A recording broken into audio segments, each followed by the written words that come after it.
जदि आपण किबा आपणक फैमिली रे काहकर बयस 18 वर्ष किबा 18 वर्ष हेबाको किछि मास बाकी अछि आ आपण गोटे नुआ भोटर आईडी कार्ड अप्लाई करिया पई चाहुचंती ताले केमिति आपण माने घरे बसी आपणक मोबाइल फोन द्वारा अति सहज रे नुआ भोटर आईडी कार्ड अप्लाई करि परिबे से भी पूरा नुआ प्रोसेस आधार ई साइन माध्यम रे complete process step by step चलंतु। सेति पई आपणकर एंड्रॉइड मोबाइल रे थिबा प्ले स्टोर किबा आईफोन रो ऐप स्टोर को जाई आपण सर्च करंतु भोटर हेल्पलाइन लेखि सर्च कला परे आपनक सामने जो voter helpline app T show करूची से ऐप टी को आपनक मोबाइल रे इंस्टॉल करनियंतु। ऐप टी इंस्टॉल होला परे सेटा को आपण ओपन करिवे तापर आपनक ऐप रो डैशबोर्ड टी किछि एमिति शो करूथिबा आपण सिंपली थ्री लाइन ऊपर क्लिक करंतु तापर लॉगिन ऊपर क्लिक कर दियंतु। देन जदि आपण न्यू यूजर ताले प्रथम आपण न्यू यूजर ऊपर क्लिक करी एठा रजिस्ट्रेशन करंतु।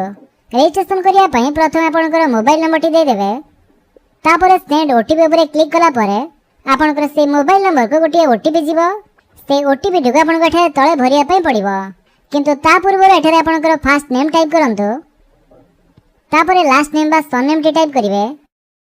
देन ईमेल आईडी टी मैंडेटरी नुह जदि अछि ताले आपण देई परंती नले न देले भी चलिबो तापर एंटर ओटीपी जगह रे आपनकर से मोबाइल नंबर को आसीथिबा ओटीपी टी आपण देई दियंतु। ए सब देई सारा परे आपण सबमिट करंतु तापर या पर रजिस्ट्रेशन टी आपनकर सक्सेसफुली हे जिवो। देन लॉगिन करिया पई आपण से थ्री लाइन ऊपर क्लिक करंतु तापर लॉगिन ऊपर क्लिक कर दियंतु। एबे आपनकर से मोबाइल नंबर टी दियंतु एवं सेंड ओटीपी ऊपर क्लिक करंतु तापर आपनकर से मोबाइल नंबर को गोटे ओटीपी जीवो से ओटीपी टी आपण ठेर भर दियंतु। ओटीपी देई सारा परे आपण जेपरि लॉगिन नाउ ऊपर क्लिक करिवे आपण एठारे लॉगिन हे जिवे तापर आपण ए भोटर रजिस्ट्रेशन ऊपर क्लिक करंतु। देन एठी आपण गोटे ऑप्शन देखिया पई पाउथिबे फॉर्म 6 न्यू भोटर रजिस्ट्रेशन आपण तारी ऊपर क्लिक कर दियंतु तापर पुणी थरे आपण एठारे लॉगिन करिया पई पड़िबो सेति पई आपण कर से मोबाइल नंबर टी दे दियंतु। मोबाइल नंबर टी देई सला परे कैप्चा टी एठारे टाइप करंतु तापर रिक्वेस्ट ओटीपी ऊपर क्लिक कर दियंतु।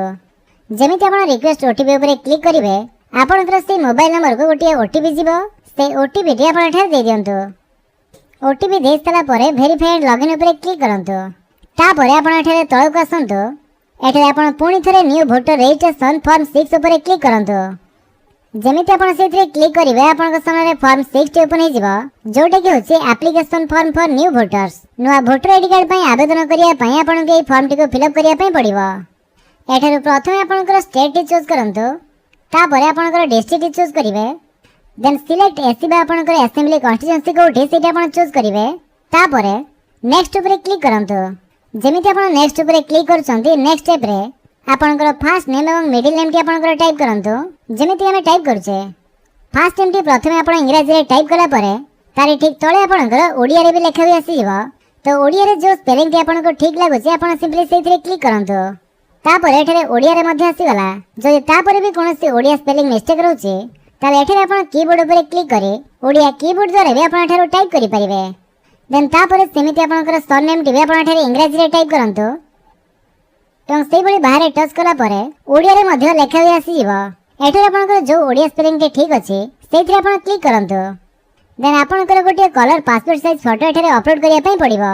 जो फोटो रो बैकग्राउंड टी आपण व्हाइट रखिबे एवं 2 MB भितर आपण एठरे चूज फाइल ऊपर क्लिक करी अपलोड कर दियंतु।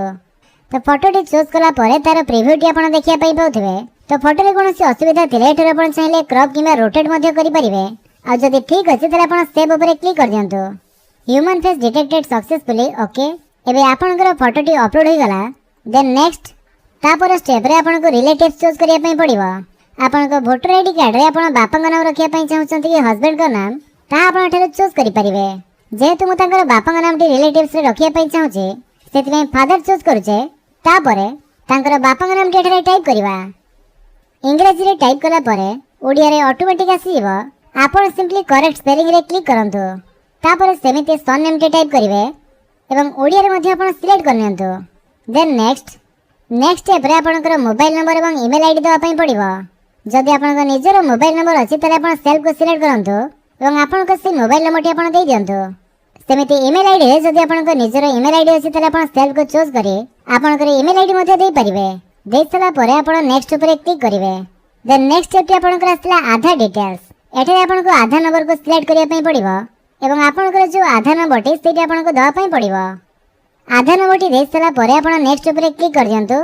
देन नेक्स्ट स्टेप रे आपनको जेंडर टी चूज करिया पे पड़िबो मेल की फीमेल की थर्ड जेंडर चूज करी नेक्स्ट ऊपर क्लिक कर दियंतु। देन तापर स्टेप रे आपनकर डेट ऑफ बर्थ दवा पे पड़िबो। डेट ऑफ बर्थ रे आपनकर ईयर मंथ एवं डेट चूज कला परे तापर डेट ऑफ बर्थ प्रूफ पई आपनको गोटिया डॉक्यूमेंट दवा पे पड़िबो जोथरे कि आपनकर डेट ऑफ बर्थ मेंशन थिबो। एठरे document for proof of date of birth को सिलेक्ट करी सिलेक्ट डॉक्यूमेंट रो आपनकर से डॉक्यूमेंट चूज करिवे तो जोथरे भी आपनकर से सठिक पूरा डेट ऑफ बर्थ मेंशन अछि से डॉक्यूमेंट आपन ठर चूज करंतो। आपन चाहिले birth certificate Aadhaar card PAN card driving licence class 10 किबा 12 सर्टिफिकेट किबा पासपोर्ट मध्ये आपनकर डेट ऑफ बर्थ प्रूफ भाबरे देई पारंती। तो मैं एठरे आधार कार्ड को सिलेक्ट कले देन से डॉक्यूमेंट को आपन एठरे अपलोड करिया पई पड़िबो। डॉक्यूमेंट रो साइज आपन मैक्सिमम 2 MB भीतर रखी जेपीजी पीएनजी किबा पीडीएफ फॉर्मेट रे अपलोड करि परिबे। तो जेहेतु हमें आधार कार्ड सिलेक्ट करथिले सेति चूज फाइल पर क्लिक करी हमर आधार कार्ड को हमें अपलोड करिबा। देन नेक्स्ट स्टेप आसिला प्रेजेंट एड्रेस डिटेल्स। आपनकर जो प्रेजेंट एड्रेस छी ता आपनको दवा पई पड़िबो। आपनकर एट पोस्ट बा विलेज पिन कोड तहसील एसो आपन देख सला परे आपनकर डिस्ट्रिक्ट चूज करंतु। ता परे आपनकर ठे से एड्रेस प्रूफ मध्ये दवा पई पड़िबो। सेति में आपन document for proof of residence को सिलेक्ट करंतु। तापर सिलेक्ट डॉक्यूमेंट रे आपनकर जो डॉक्यूमेंट आपण एड्रेस प्रूफ भाବରେ दवा ପାଇଁ ଚାହୁଁଛନ୍ତି ତାହା ଆପଣ ସିଲେକ୍ଟ କରନ୍ତୁ। एटी आपण चाहे गोटे वर्षर वाटर इलेक्ट्रिसिटी और गैस बिल मध्ये देई परिबे। ता छडा आधार कार्ड बैंक पासबुक तेमिति बहुत सारा डॉक्यूमेंट रहिছে जा भीतर गोटे आपण चाहिले एड्रेस प्रूफ भाବରେ देई पारंती। तो हम एठारे आधार कार्ड को सिलेक्ट कले एवं से आधार कार्ड को हम एठारे चूज फाइल पर क्लिक करी अपलोड करिबा। तो जहां भी आपन रेसिडेंस प्रूफ भाବରେ सिलेक्ट करथिबे से डॉक्यूमेंट आपण अपलोड कला परे नेक्स्ट ऊपर क्लिक कर दियंतु। तापर नेक्स्ट स्टेप रे रहिছে जदि आपण फिजिकली हैंडिकैप हेतांती बा भिन्नक्षम हेतांती तले तार कैटेगरी डिसेबिलिटी परसेंटेज तो सब आपण को दवा पई पड़िबो। जे तमे डिसेबिलिटी बा भिन्नक्षम नहे सेति में एठारे किछि भी सिलेक्ट करिबा आवश्यक नाही। तापरे आपण एठारे तळ को आसी सिंपली नेक्स्ट ऊपर क्लिक कर दियंतु। तापरे आपनकर जने फैमिली मेंबर कर नाम दवा पई पड़िबो जांकर पूर्वर वोटर आईडी कार्ड अछि। एहा दबा द्वारा आपनकर वोटर आईडी कार्ड अप्रूव जल्दी होइथाय। बापा किबा मां के भीतर जांकर गोटे नाम चाहे आपण एठारे देई पारंती। देश सला परे रिलेशनशिप विथ एप्लिकेंट रे आपण ठरो father mother wife legal guardian जहां भी रिलेशन रे होथिबे ता आपण सिलेक्ट करंतो।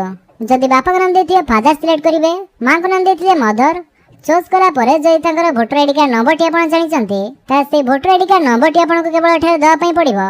एपिक नंबर जगह रे ताकर वोटर आईडी कार्ड नंबर टी देई दियंतो। जदि वोटर आईडी कार्ड टी पाखरे नाही तले आपण ब्लैंक मध्ये छाडी परिबे। देन नेक्स्ट स्टेप रे छि डिक्लेरेशन। एठर आपनकर village town name street district तो सब चूज कला परे आपनकर से एड्रेस रे केते वर्ष ला रहिलेनी ता आपण चूज करिवे। देन ता परे आपनकर प्लेस नेम दे नेक्स्ट ऊपर क्लिक कला परे ए कैप्चर टी बेठरे टाइप करे सेंड ओटीपी ऊपर क्लिक करिवे। जेमिति आपण सेंड ओटीपी ऊपर क्लिक करछन्ते आपनकर से मोबाइल नंबर को ओटीपी जीवो एवं से ओटीपी टी आपण एठरे देई सारी प्रीव्यू एंड सबमिट ऊपर क्लिक कला परे आपनकर से एप्लीकेशन फॉर्म टी प्रीव्यू हे जीवो। एठर आपण भला बारे चेक कर जंते आपण जो सब डिटेल्स देले से सब ठीक अछि कि नहीं। जदि किछि भी भूल थाए तले आपण कीप एडिटिंग ऊपर क्लिक करी से सब एडिट करि परिबे। आ जदि सब किछि ठीक अछि ताले आपण गठरे गोटे नुवा ऑप्शन शो करथिबो ई साइन एंड सबमिट। तेबे आपण करे ई साइन न कला जाय आपण कर फॉर्म टी सबमिट हेबो नाही। तेनो आपण ई साइन एंड सबमिट ऊपर क्लिक करंतो। आर यू श्योर यस कला परे एमिति किछि टाइम प्रोसेसिंग हेबा आपण वेट करिवे। ता परे आपण कर आधार नंबर टी आपण गठरे दवा पई पड़िबो। आधार नंबर टी देई सला परे आपण आधार ओटीपी को सिलेक्ट करंतो एवं गेट ओटीपी ऊपर क्लिक कला परे आपनकर आधार कार्ड सहित लिंक थिबा मोबाइल नंबर को गोटे ओटीपी आसीबो। तो जो नंबर को ओटीपी आसी जे से mobile number last Charoti number मध्ये एठारे शो करथिबो। तो से नंबर को आसीथिबा ओटीपी टी आपण एठारे देई सला परे सबमिट ऊपर क्लिक करंतो। तापर एमिति किछि टाइम प्रोसेसिंग हेबा आपण वेट करिवे। ने आपनकर फॉर्म गेट सबमिट हे जिवो। अब आपनकर गोटे रेफरेंस नंबर टी जनरेट हे जिवो। ए रेफरेंस नंबर टी आपण लेखि नियंतु किबा कॉपी कर नियंतु नहले भी डाउनलोड एक्नॉलेजमेंट ऊपर क्लिक करी से एक्नॉलेजमेंट रिसिप्ट को आपण डाउनलोड मध्ये करि परिबे। तबे जेमिति कि आपण माने जानिया पई पाइले कि जदि आपनकर आधार कार्ड सहित मोबाइल नंबर टी लिंक नथिबो ताले आपण नुवा प्रोसेस रे ई साइन माध्यम रे वोटर आईडी कार्ड पई अप्लाई करि परिबे नाही। तेनो आधार कार्ड सहित मोबाइल नंबर टी लिंक थिबा निहाती जरूरी। देले जे आपण एमिति प्रोसेस रे आपनकर मोबाइल फोन द्वारा नुवा वोटर आईडी कार्ड पई अप्लाई करि पारंती।